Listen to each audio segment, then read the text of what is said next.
spotlight is on the food and agribusiness sector in terms of equality and representation, with a review of gender issues in progress by the Department of Agriculture and public scrutiny of the sector's gender pay gap reports. My name is Nancy Fallon, and I want to be part of the drive for change by giving a platform to women across the food and agribusiness sector. So here I am with Alice Doyle, Chair of the Farm, Family and Social Affairs Committee of the IFA. You're very welcome to join me, Alice, today and to share your insights. Thank you very much, Nancy. Great to be with you. So, taking that role as your chair of the Farm, Family and Social Affairs Committee in the IFA, a tongue twister for sure, and indeed drawing on your experience as a farmer, what do you think are the obstacles which women face in terms of taking an active role in farming today? Look, they're numerous, I suppose, really, but they're lessening. That's the good start. So we'll start with the positive, that they're lessening, but they are numerous. And I suppose the first one is, the fact that a lot of farmers are still seen as males, and the farming structure is still seen as males. You know, it's historical. We go back right to the Stone Age man, where the man hunted and gathered, the woman was at home, and there was an obstacle then. There was later on then the patriarchal society, where the male passed on the farm to the son, and that's changing, thanks be to goodness. But we still have a bit of it, you know, it'll take a while to get rid of all of that. So I think that's the first one when it comes to inheritance, that it's still seen as the son is the one who is the main inheritor, or will be identified as the main inheritor. That's one. There's an area around finance. A lot of women still would find it quite difficult to get finance. And I think some of it too is a lack of confidence within themselves to know that they can go out and look for that finance, but it wouldn't be seen as being very free to give finance to women. And a lot of women too who work on farms, they have alternative enterprises on the farm. So they're trying to run an independent business but connected to the farm. So they find that they actually have to go through the partner on the farm, who's often the male, to get the finance to start the business. And I think that's another problem. And I suppose too, there's always the old historical thing that the woman was the helper on the farm rather than the main driver on the farm, which is quite untrue. The woman was often the driver in the background, because the old adage, behind every good man there was a really good woman, and we didn't get the recognition. But so I suppose a little bit of lack of recognition still is also a problem. Yeah, no, I think you're right. Like, it's interesting. Women really were the backbone to farming in many ways for many, many years. And it's about trying to, well, if they want to continue to be that's fine too. But those that want to take a more active role, it's to trying to encourage that. And as you have articulated there very clearly, there are lots of obstacles. And how do you think the farming sector would benefit from having better female representation? Well, I think it's like, in general, women bring a balance to the table. And, if you look around most households, whether it's farming or non-farming, but particularly in farming, most of the decisions are made around the kitchen table. And again, it's due to the fact, I think, that we don't get recognition for the fact that we do it. We do it. We do put that balance there. We do bring that it's the evening off of things. I often notice, in the household, that the farmer, when we say the farmer being the male, is the one who wants to, buy the big machine, wants to get the extra land, wants to go ahead. The woman brings a bit of a level thinking into it and said, well, we can buy that tractor, but it can only be so much, because so much is needed to do other things in the farm. It's not all about just that bit, their wider focus. And I think women, can be very tuned in to budgets. They're tuned into the minutiae of how farms run and how businesses run. And a farm is a business, and women are definitely more tuned into that minutiae than the men are. The men see the big picture, but they don't see the detail that's required to keep it going. And I think it's just good balance. And again, male, female, that balance is there, and I think that's important. Yeah, and I think it's interesting. The balance is, it's the right thing to do. But equally, as you say, a farm is a business, and it has to be a business. And bringing kind of different skill sets actually will benefit the farm. So overall, it's a win-win, both in terms of having more representation, but also the farm will probably be the better for it. Mm-hmm. That's true. And I think the younger women coming into farming now, we talk to them, I talk to them quite a bit about that, about transferring skills from off-farm jobs. I worked off-farm myself, for example, for years, and I know the skills that I used in my off-farm job were very transferable back to the farm, because the farm is a business. And when I talk to younger women, I would say to them, be very aware of that don't feel that you're coming onto a farm that you don't have any skills to offer here, but you do. You're bringing whatever you work in, you will have skills that transfer, because you're going from one business to another. And I think that's the recognition now that farm is a business. It's just not a hobby, or it's not just a vocation. It's that too. Well, it's a vocation, certainly, maybe not a hobby, but certainly a vocation. But it is a business, and being a business, There are skills that are transferable from off-farm jobs, whether it's, it may be office skills that are transferred, it's confidence skills, it's negotiation skills, it's communication skills, and management skills. A lot of young women are coming from management backgrounds. And that management coming on to farm is absolutely huge. So it's good to see those young people, and particularly young women, coming back to farm, whether they're either marrying onto a farm or coming back to run a family farm. But it's very important that they realise that they're bringing those skills, and not to be afraid to put those skills out there and to say, well, I do bring a skill set here. I'm not just coming in, marrying in to the farm. I am bringing my baggage, and I mean good baggage, with me. I'm bringing a bag of skills with me that are very good and very transferable. Absolutely, being proud and standing up for themselves and saying, yeah, I can add value. It's not just about being, as you say, marrying in or just taking a back seat in it. It's actually being very much part of the business and very much part of driving it. And it's interesting that you talk about, we are seeing change at the moment. There's change across all sectors, but particularly in the agri sector and farming, you feel that there's an energy about it now. And I suppose looking at the National Dialogue for Women in Agriculture, and I know you were a part of that as well. What would you like to see coming out of that to try and help women face those obstacles? I think the biggest thing I'd like to see them is that they be given the confidence to believe in themselves, that they have a value and that they have a role that they can play, and that role will be recognised. A lot of young women there, either have inherited farms now in their own right, which is improving, which is great, they're taking over, or they're coming on to farms, and whatever way it is. But I'd like those to be given the confidence to express themselves, that they have a value. And I think a lot of the young women are seeing that, and they're beginning to realise, that they are getting support in that area. Now, some of it is a little bit lip service at the moment. I'm a little concerned that it's not as concrete as I'd like it to be, but at least the lip service is starting, which is a start. So that confidence is really important. I want that. I would also like the recognition for what they do, that their value is concerned, is considered to be important. And I think, again, we're getting there slowly. And I just think that women generally just need to believe in themselves. To realise that they're not, unique in the sense of that they can't be like what a farmer does, what the farmer traditionally did. Yeah. They can do it. Machinery has taken over from the fact that you don't have to be physically, robust to do it, which would have been why a man was always considered the farmer. Now most of the work is not physical, it's intellectual and mental, and a lot of women can do an awful lot of that as well or better than men. So I think that's where I would like to see it going. But I'd also like to see, from a financial point of view, that there will be recognition given to women that they can get finance in their own right. For businesses that they want to set up, particularly, as I said, alternative businesses on farms, which will become more and more important to supplement the farm income. You're going to have to think outside the box, and women are good at that, and they can provide some of that on the farm. So to provide that finance is important. And then I think organisations like ourselves, like IFA and other organisations, to give women that space where they can express what they want and to show that they can play a role in policy for farming, which is important. That necessarily hasn't always been the way. And I think there is room for that, because women are good policymakers too, and we do contribute very positively to how things should be going. And we're very practical.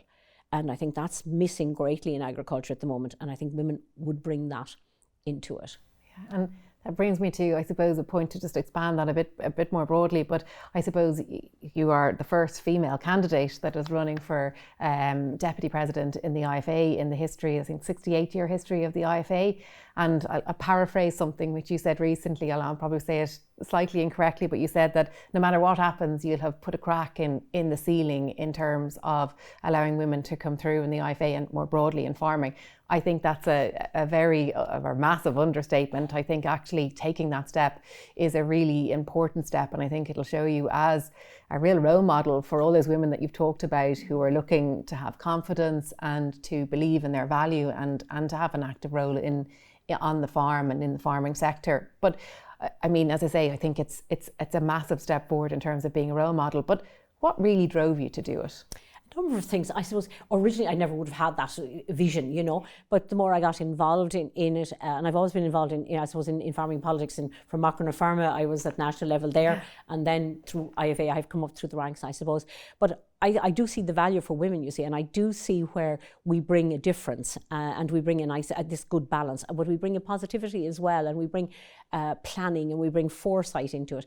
And from my experience in IFA, I've always been very well looked after, even though I was the one of the few females regularly at a meeting, but I was always well respected within the organisation. But I did see the need that women have to make a mark, and women will do what they see being done. And a lot of it's perception. Women were always well looked after in IFA, but they didn't always necessarily come out to find out what it was like. They saw it as a male organisation, because originally that's what it was. Back in the 1950s when it was set up, that was the culture of the time. All men, all farmers. Women didn't come, and they didn't feel comfortable walking into a room of 50 men, so they didn't do it. But I think they will do it if they see it being done. And now that they see that a woman can come up through the ranks and can put a mark, and as I said, I do believe that whether I win, lose or draw here, there will actually be no losing, because if I win and I win the race and I do become deputy president, great, I will be the first woman to do it. If I don't, I have shown that women can do it, and if I don't make it, I hope to make it. I'm very positive about it. If I don't, it'll be a close race, I assure you. But I do think it will happen, and I do think it will. I think by running, I'm cracking the ceiling. If I can make it, I've broken it. And if women see that has been broken, they will come up along, because we've had some very good women coming up to county level and, going onto national council because they were county chairs, didn't take the next step. So I think this is just showing one step at a time. It's gradual. My predecessors would have got to the county level. I've taken it one step further, and I'm just hoping that if they see that I try to do it, and if I can break it, I think we will see more women in the future. I even see on my own committee, which is the Farm, Family and Social Affairs Committee, it's majority women, but we do have some men on it. But I see the women now, their confidence is rising from that committee, because their chair is running for a national position, and a couple of them have already gone for county positions, which they wouldn't have done in the past. But they realise, well, if she can do it, and she's giving us the example, we can do it too. And I would encourage women to see that this is the way to go. Yeah, I completely agree with you. If you can't see it, you can't be it. It's the adage that we have. And I know you only say crack. I definitely feel you crack through regardless whether you win, lose or draw, as you say. I think you crack through. But it's interesting, obviously, it kind of in turning slightly, obviously you've taken a very active role in the IFA, but then equally you obviously have a farm business as well, and you're very much in partnership with your husband. And probably, I'm sure you would say that you need to be in a partnership in order to be able to do both. Do you think that kind of concept of partnership between a married couple, that is the most sustainable way for farming going forward? Oh yeah, absolutely. And you can have an informal partnership, or the formal partnership. And we're heading more now towards formal partnerships. In the past, the wife was often just on the farm, but it wasn't even an informal partnership. It was the lesser of the two. In our case, it was we both played roles. I had my roles, Tom had his roles, and we crossed over from time to time. We were both involved in agri-politics, and everything was kind of shared and around the kitchen table. But now I see a lot of the younger farmers, for inheritance purposes, are going into formal partnerships. I think it's a great way to go. It's a nice way to transition a younger member of the family, particularly. I know you asked me about, husband and wife, which is great too, and that's for the younger couple going into partnership. But I think from my point of view in IFA, we will be strongly pushing for to see transition of younger people into farming. And whereas the older couple are not prepared to hand over yet, and it's good to bring in the younger person as a partner, they get an opportunity to learn from the older couple without full responsibility. They do have a good bit, so depending on the balance within the partnership, but you're giving them responsibility, and it's a good way of bringing them in gradually, giving them responsibility, letting them take over bit by bit. And you do have, there are partnerships that are 5 years for a transfer. They're really important, and a lot of those now are coming into effect, and I'm delighted to see that happening, because I often felt in the past that younger people weren't given the responsibility. Yeah, they were the workhorse on the farm. They were paid, as well, but they weren't given the responsibility, and it gets very disheartening if you get into your late 20s, early 30s, and you're still the boy or the girl on the farm. That you're not given the responsibility. And a lot of, I see young women, daughters in particular now, coming back to farm, and they're very happy to go into partnership with their parents. And it could be mother-daughter, it could be father-daughter, it could be mother-father-daughter, all working in the one partnership. And I think it's proving to be very productive, and it will be very good from an inheritance point of view and from transition from older generation to younger generation. So I would be very much in favour of that, because it's financially beneficial, but it's also from that point of view of giving people the responsibility that they just don't feel that, will I have to wait till I'm 60 to get the farm, and I mightn't hang around till I'm 60 to get it, why should I? But if I know I have a say in it, I will stay with it. Absolutely, and it probably goes back to that comment around value. If you have responsibility and you're given responsibility, I guess you feel more valued, you feel more like you're sitting at the kitchen table, as you say, as an equal partnership, rather than as a kind of either a person who's just working on the farm or somebody who's just helping in the background. So it makes sense. But do you think that we need changes? The government needs to introduce measures to allow that to be done in a more tax efficient way? Do you think that you need to seek those types of changes from government? Yes, I do. I think government have a good bit to play here. We have a lot of things we need to look at, from from pushing people forward and inheritance and all of that. For example, I do believe the whole capital acquisition tax needs to be looked at. The value there, I mean, 335,000 is such a low figure. Anyone living in a townhouse is worth more than that now, let alone a farm. So you're prohibiting farmers from transferring land, depending on, I know there's tax reliefs and all that, but the overall figure is still very small at 335,000. I think that really needs to be looked at. We also need to be looking at, some of the schemes that are available both to men and women. Like, I give you an example. We in the Women in Ag stakeholders group, as well as in IFA, we pushed very hard to get the TAMS grant, which was to help young women. Particularly, we looked for an extra grant of up to 60%, which was 20% more than the average grant, to get women involved in farming. And we had great hopes for that, and we were promised great things, and it went in under the CAP 23-27 proposals and looked very well in Europe. I was at a meeting in Europe and we were told, women, Ireland, great, doing great stuff, you're moving ahead, you're getting this special allowance for women, great recognition, and all was going great until the TAMS 3 was announced on the 22nd of June. The women's one was the last one to be announced out of 10 different ones. We were the last, announced on the 22nd of June with the closing date of the 30th of June. Oh. When we saw the T's and C's, terms and conditions of it, it ruled nearly every woman in the place out, because the terms and conditions were so tight. So I was a bit worried that was lip service, and I don't like that. I liked the idea that we were going to get it. I had hoped that it would be broader, and we would be going back to the table looking for those T's and C's to be changed considerably to allow women to be recognised. And even if it's only a handful of women, those handful of women need that recognition. It was almost an insult to women to be told that they were building themselves up for this and planning what they were going to do, and then suddenly discover we haven't a hope in hell of qualifying for this. So that's one of the areas I don't want lip service. And I like the women in the Women in Farming dialogue, great, really delighted to see it. But again, I don't want it to be lip service. We can talk about, it's great to have women on farm, it's great to have women involved in agriculture, they have great value. But we have to show it in reality. And the reality is by showing that, that those extra grants will be available, that women will be not just token situations. And I get a bit worried about women being put on boards and things as token women. I like to see them getting on, but the quota worries me a little bit. Now, somebody did say to me, quota is important because if you get inside the door, you can make changes. But I do worry about, how to be perceived, that if women are just put on boards to be token women, not good. But at the same time, we need to show that we want women on the boards. We want the right women who have the right skills, and they're out there in their loads, so they're not scarce. Yeah, and it's interesting, 2 points I might pull on, but first the quota. It is an interesting, and it can be so controversial that, maybe women will feel that, they are just token there, that they're not, their views or their comments aren't really regarded in terms of the decisions that are being made. But equally, you kind of feel, you go back to your point that you made around confidence.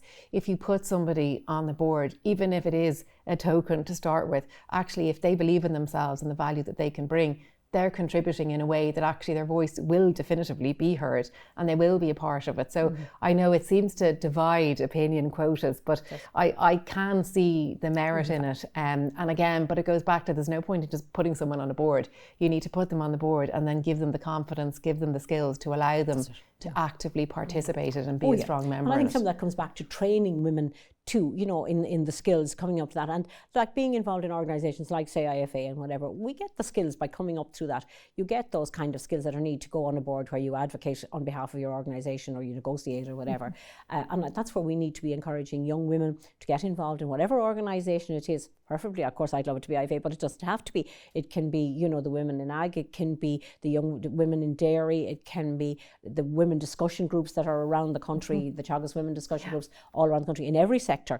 And I think it's so important that these young women come up through the ranks of those, because then they will come with the skills and they won't be seen as token coming on the board. They will come with that knowledge and skill and confidence coming on to a board, and that's really important. And I agree with you. You know, sometimes I said you have to get inside the door to make the change and to show that you're capable, and that might have to be through a quota. I would prefer if we didn't have to go that route, but in the meantime, we might have to use that to get there. Yeah, a needs must. Yeah, yes. Agreed. Yeah, and just the other point I was just going to go back to is you mentioned Europe. How do you think we compare against, I guess, farming sectors across Europe in terms of female representation? Statistically, if you looked at the statistics, you will see, you know, some countries are way ahead of numbers of women involved in agriculture. But when you dig down deeply into it, when you see what's considered full-time farming in some countries, and women are the key drivers in it, it's not quite like it is here. I sit on the women in the COPA group for women in Europe, and I look at, you know, a lot of the women that are on that group, and they would say they're farming. And when you ask what the farming is, they have a small little vineyard. They have a couple of acres of a vineyard. They're considered a farmer, and there's nothing wrong with that. But that's very different from what you're considered a farmer in Ireland. In Ireland, you have to be more than that to be considered a farmer.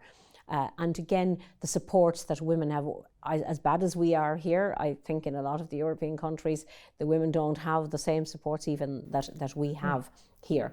And again, the constant one that keeps coming up at our meeting would be the lack of finance, women not able to access finance at all in a lot of these countries. So I suppose it depends on the country you're talking about. Statistically, again, as I said, if you look at the figures, you would think we were way behind. We were 13%. I think we are up on that now. I think the next round will show that we have more people full-time, more women full-time in charge of farms. But again, if you look at the type of farming that we do here and at the level of farming, you see, when we talk about full-time farming, it's someone who's in full control of the farm. If we were to acknowledge the number of women who are farming full-time but not recognised as the owner of the farm, we would be quite a high statistic, I think, overall. And again, in some of those European countries, you have some of the smaller European countries where you have the men work off farm, and it's the women are running the farms because they're very small units. Yep.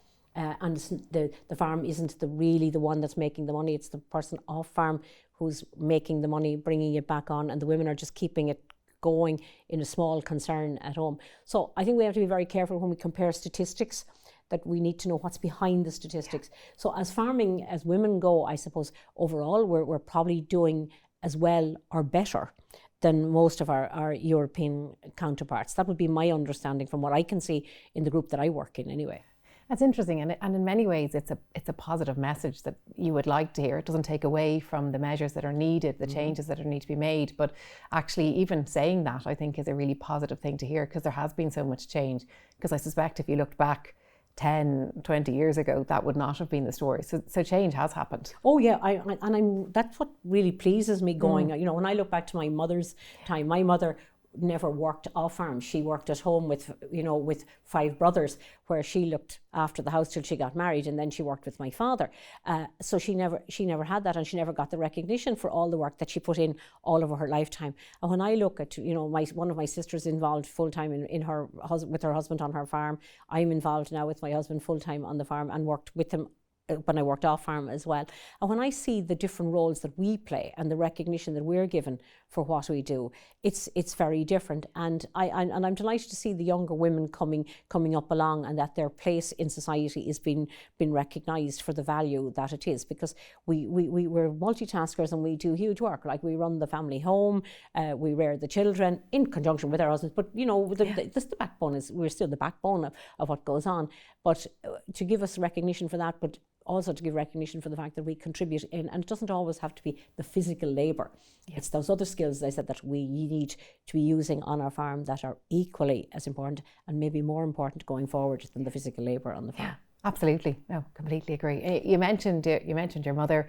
If you were to go back to you as a 5-year-old, and you were to knowing that you're going to spend so much time on such a male-dominated environment, what tips or tricks would you give to yourself to allow you to deal with those obstacles? And I'm interested to hear this, because I know that you're obviously a retired teacher yourself. Mm-hmm. I think the biggest thing I would say to myself is believe in yourself. It comes back to self-belief, and if you believe you can do it, you have a very good chance of making it. And then to get the skills that are necessary, to be aware that whatever you want to be, you're going to have skills to do it, and to be open to all those skills. The University of Life is an amazing place, and we don't have to go to any college to get that. It's there in front of us, and it's to be awake to all those things that are available, the experiences. Put yourself out of the comfort zone, experience all the different things that are out there from the time you're tiny. From the day you start walking and talking, you need to be getting yourself those, you need just be open to that. And as you grow older and into school, and I see when I was teaching with the kids, I always expected the kids to think outside the box, to go that little bit farther, to push themselves to be the best they could be, and to never, I never told anyone or said to anyone, you cannot do it. If you can't sing, you can try and sing. You can try a little bit. Even if you're going to be part of the choir, and don't sing out loud, just make faces as if you're singing. You feel part of the choir. You're actually getting a skill of being part of a group, rather than sitting on the seat down at the back of the hall because you couldn't sing. You felt part of the group. Whatever it was, I think you need to open yourself to that, and then that gives you confidence. And also not to be put down. You'll always meet, detractors along the line, and you'll meet people who will say, well, why would she do that? Or why she shouldn't do that? But if you believe fervently, and you believe it's realistic. Now, you also have to be realistic. You can't try to be. But if you can be realistic about it, I don't think there's any door that is shut so tight that you can't open it if you push hard enough. No, I think you're totally right, and I think it's a great life lesson to, as you say, just believe in yourself. It isn't always going to be easy. You're going to fall down. You've got to pick yourself back up again. But if you have that belief, then when you do fall down, you'll be more inclined to get back up again. So yeah, I think we will end on that note as a very positive way to look forward. But it's been really interesting listening to you, Alison. Thank you so much for taking the time to come and speak with me today. Thank you, Nancy. It's been a pleasure. Thank you.